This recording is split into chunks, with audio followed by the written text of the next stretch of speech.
आप भी डॉक्टर बनने का सपना अपने घर से लेकर के चले थे, बट यहाँ पे आपको एक सब्जेक्ट मैथ्स जो आपको बहुत ज़्यादा परेशान कर रहा है और आप इसी मैथ्स के कारण न्यूमेरिकल नहीं सॉल्व कर पाते हो फिजिक्स और केमिस्ट्री का, और आप उसी रीजन से अपना नीट को क्वालिफाई नहीं कर रहे हो। अगर यही प्रॉब्लम है, इस वीडियो को कंप्लीट देखो। इस वीडियो से आपको ये सॉल्यूशन मिल जाएगा कि कैसे आप अपना मैथ्स को स्ट्रॉन्ग कर सकते हो और बहुत ही लिमिटेड टाइम में। हम आपको वो सारे टॉपिक्स बता देंगे जिनको अगर आप कर लेते हो तो आपका मैथ्स बहुत ज्यादा स्ट्रॉन्ग हो जाएगा। चलो बात करते हैं, एकदम ध्यान से समझना, लास्ट तक देखना। यहां पे हम बात करें अगर, तो आपको दो टाइप का मैथ्स होता है। एक वो मैथ्स होता है, मतलब अगर आप एक नीट का स्टूडेंट हैं तो आपको दो टाइप का मैथ्स का जरूरत है। एक जो क्लास 6 to 10th में जो चीजें आप पढ़े हो, एकदम बेसिक वाला, ठीक है, ये बेसिक आपका वीक है। एक तो ये रीजन है, ये वाला मैथ्स आपको चाहिए। और वो कुछ टॉपिक्स चाहिए जो 11th and 12th में है, उसका कुछ सेलेक्टिव टॉपिक्स का आपके पास नॉलेज होना चाहिए। और आपको प्रॉब्लम ये हो रहा है कि यहां पे आप वीक हो, इसी रीजन से आप यहां पे भी वीक पड़ जा रहे हो। यही प्रॉब्लम हो रहा है ना। चलो बात करते हैं कि क्लास 6 से 10 तक का ऐसा कौन कौन सा टॉपिक्स है जिसको अगर आप कर लेते हो तो आपको बहुत ज्यादा हेल्प हो जाएगा। एक एक करके ध्यान से देखना और स्क्रीनशॉट लेते जाना, ठीक है। सबसे पहले बात करते हैं सेक्शन ए में। यहां पे हम बात कर रहे हैं वो सारे टाइप का नंबर ऑपरेशंस का, मींस जितने टाइप का नंबर्स जो होते हैं उसका कैलकुलेशंस करने का। क्या क्या वो टॉपिक्स है, नोट करते जाओ ध्यान से। ऑपरेशन ऑफ अ नंबर, कोई भी नंबर जो है उसका एडिशन, सब्ट्रैक्शन, मल्टीप्लीकेशन, डिवीजन, ये आपका एकदम क्रिस्टल क्लियर आना चाहिए। सेकेंड है डेसिमल का। डेसिमल नंबर में ऑपरेशंस का मतलब ये हुआ कि उसका एडिशन, सब्ट्रैक्शन, मल्टीप्लीकेशन, डिवीजन, कुछ भी हो वो सारा चीजें आपको आना चाहिए एकदम अच्छे से, ठीक है। ऐसे ही एलसीएम एचसीएफ आपको किसी भी नंबर का फाइंड करने आना चाहिए, चाहे वो कोई भी नंबर हो। Next operation of a fraction, fraction number को आप कैसे ऐड सब्ट्रैक्ट करते हो ये चीजें आपको आना चाहिए। फिर बोडमास आपको बहुत अच्छे से आना चाहिए। स्क्वायर और स्क्वायर रूट आपको आना चाहिए, क्योंकि कहीं पे भी ये सब चीजें जरूरत पड़ सकता है और ये सारा बेसिक मैथ्स का पार्ट है।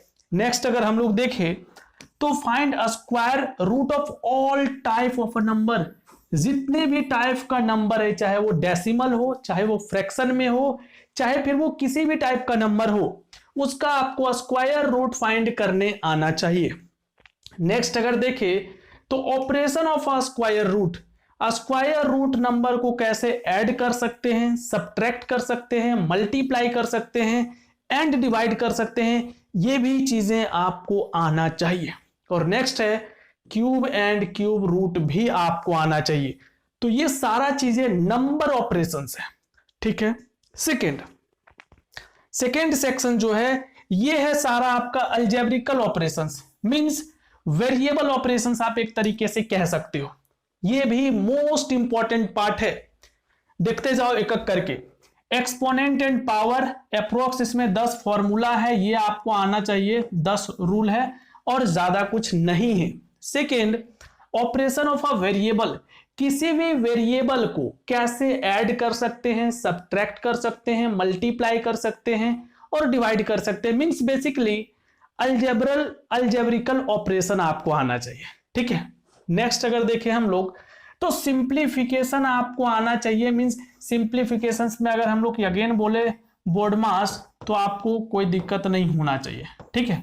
बोडमास यहां पे वेरिएबल में आना चाहिए, वहां पे नंबर्स का बात किए थे, यहां पे वेरिएबल्स में आपको बोडमास आना चाहिए, ठीक है। आगे देखो, आगे अगर हम लोग बात करें तो all algebraic formula approx 10 to 12 formula है, वो आपको आना चाहिए।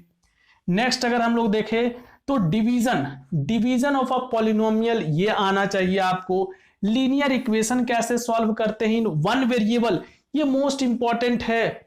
ये आपको आना चाहिए। नेक्स्ट है linear equation in two variable, factorization, most important part factorization, quadratic equation, cubic equation, और ये वर्ड प्रॉब्लम आपको जरूरत का नहीं है ना।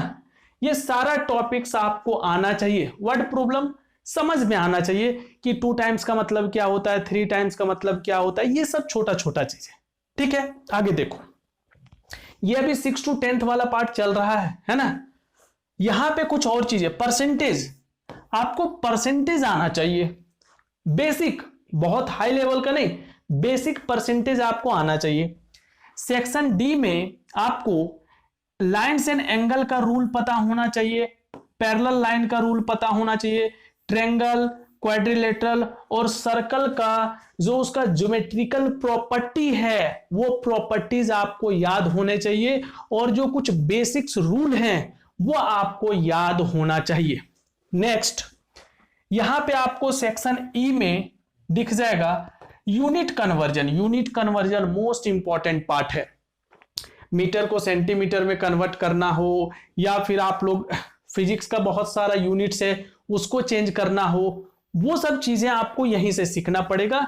अगर आप बेसिक कन्वर्जन जान रहे हो तो वहां पे आपका काम आएगा।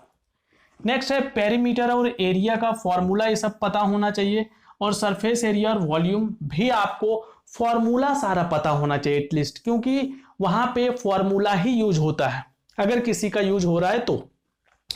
सेक्शन एफ में अगर आप देखो तो कॉम्प्लेक्स टाइप का कैलकुलेशन जो होता है, कॉम्प्लेक्स कैलकुलेशन मीन्स ऐसा लिखा हुआ है 2.3 multiply 10 to the power 8 into 0.02 upon 6 into 2.3 multiply 10 to the power 8 into 10 to the power -2। इस टाइप का जो कैलकुलेशन होता है इसको बोलते हैं कॉम्प्लेक्स कैलकुलेशन। ये आपको आना चाहिए, जो कि केमिस्ट्री में मोस्टली आप यूज करते होंगे। और नेक्स्ट है कोऑर्डिनेट ज्योमेट्री, 2D और 3D का कंसेप्ट आपको पता होना चाहिए। 2D जो क्लास 10th में पढ़े थे और 3D आपका क्लास 11th का पार्ट है, बट उसमें कैसे चीजें होता है ये पता होना चाहिए, उसका केवल प्रॉपर्टी। और ये जो टॉपिक्स है ये है आपका 11th 12th का, वहां तक सारा क्लास 10th तक था, up to 10th। Class 11th 12th में ये सारा टॉपिक्स आपको आना चाहिए। ठीक है, देख लो एक एक करके। ट्रिगोनोमेट्री फॉर्मूला आना चाहिए और बेसिक कैलकुलेशंस आना चाहिए, एकदम बेसिक, बहुत हाई फाई नहीं, है ना। डिफरेंशिएशन एकदम बेसिक आना चाहिए, इंटीग्रेशन भी बेसिक आना चाहिए, क्वाड्रेटिक इक्वेशंस आप अगर पीछे, ये तो अप टू 10th वाला है ना, तो क्वाड्रेटिक इक्वेशन भी आपको आना चाहिए। बाइनोमियल थ्योरम, ये थ्योरम भी बहुत जगह पे यूज होता है, ये भी आपको आना चाहिए। एपीजीपी का भी कंसेप्ट आना चाहिए क्योंकि इसका भी यूज हो जाता है कहीं कहीं पे। ठीक है, और हाँ, ट्रिगोनोमेट्री में एक चीज बोलना भूल गए कि ग्राफ ये सब भी ज्यादा फोकस करना। ठीक है, बहुत सारा ग्राफ आप लोग यूज करते होंगे फिजिक्स में। बाकी लॉगरिथम का एक ये मोस्ट इंपॉर्टेंट टॉपिक है, इसका फिजिक्स केमिस्ट्री में भरपूर यूज होता है। ठीक है, नेक्स्ट है वेक्टर, इसका भी फिजिक्स में यूज होता है। और नेक्स्ट है ज्योमेट्री, ज्योमेट्री में कॉनिक सेक्शन, कॉनिक सेक्शन में पैराबोला, एलिप्स, हाइपरबोला और सर्कल, ये चारों का इक्वेशन एटलीस्ट आपको पता होना चाहिए, और उसका कुछ प्रॉपर्टी, बहुत ज्यादा कुछ नहीं, इक्वेशंस और उसका प्रॉपर्टी और उसका फिगर कैसा होता है। ये सारा टॉपिक्स है, अगर आप ये सारा टॉपिक्स को कवर करने के लिए चलोगे अप्रोक्स 30 से 45 डेज आपको हर दिन 1 घंटा लगाओगे तब जाकर के फिनिश होगा। अगर आप चाहते हो कि ये सारा टॉपिक्स हम करवा दें तो देखते हैं कितना लोग आप लोग कमेंट करते हो, उस बेसिस पे हम डिसाइड करेंगे कि ये सारा टॉपिक्स हम इसी चैनल पे serial wise approx 50 to 60 days में करा देंगे। क्लियर है? चलो, वीडियो अच्छा लगा हो तो एक लाइक कर देना और अपने उन फ्रेंड सर्कल में भी शेयर कर दो जो नीट का प्रिपरेशन कर रहे हैं। मिलते हैं आप लोगों से नेक्स्ट वीडियो में।